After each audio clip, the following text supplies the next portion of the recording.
ఐపీఓలో invest చేయడానికి ముందు ఒక సీక్రెట్ సిగ్నల్ ఉంటుంది. యాంకర్ ఇన్వెస్టర్స్ ఇన్వెస్ట్ చేశారా లేదా అనేది చూసారా? మీరు ఐపీఓలో న్యూస్ చూస్తారు, యాంకర్ ఇన్వెస్టర్స్ కి షేర్స్ అలాట్ అయ్యాయి అని. మరి ఈ యాంకర్ ఇన్వెస్టర్స్ ఎవరు?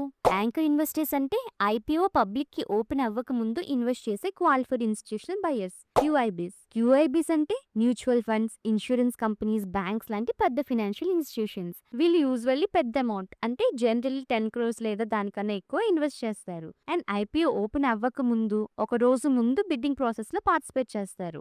ఇంకా కొన్ని ఇంపార్టెంట్ పాయింట్స్ ఏంటంటే క్యూఐబీ పోర్షన్ లో up to 60% shares anchor investors కి అలాట్ అవ్వచ్చు. అండ్ కొన్ని కేసెస్ లో వాళ్ళు స్లైడ్ డిస్కౌంట్ లో కూడా షేర్స్ ని పొందగలరు.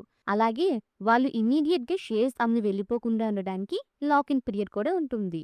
యాంకర్ ఇన్వెస్టర్స్ అసలు ఎందుకు ఇంపార్టెంట్ అంటే పెద్ద ఇన్స్టిట్యూషన్స్ ఒక కంపెనీలో ఇన్వెస్ట్ చేస్తున్నాయి అంటే రిటైల్ ఇన్వెస్టర్స్ కి ఒక కాన్ఫిడెన్స్ సిగ్నల్ వస్తుంది. అలాగే ఐపీఓకి కరెక్ట్ ప్రైస్ డిసైడ్ చేయడంలో కూడా వాళ్ళు ఇంపార్టెంట్ రోల్ ప్లే చేస్తారు. అండ్ స్ట్రాంగ్ యాంకర్ పార్టిసిపేషన్ అంటే అది ఐపీఓ క్వాలిటీకి ఒక ఇండికేషన్ లాగా కన్సిడర్ చేస్తారు. సో సింపుల్ గా చెప్పాలంటే యాంకర్ ఇన్వెస్టర్స్ అంటే ఐపీఓకి strong foundation and trust build చేసే బిగ్ ప్లేయర్స్. ఈ వీడియో కనుక మీకు నచ్చినట్లయితే like and subscribe to marketers Telugu. నేను సిబిల్ ఎస్టేట్ అడ్వైజర్ ని కాదు. ఈ వీడియో కేవలం ఎడ్యుకేషన్ పర్పస్ కోసం మాత్రమే. Thank you for watching.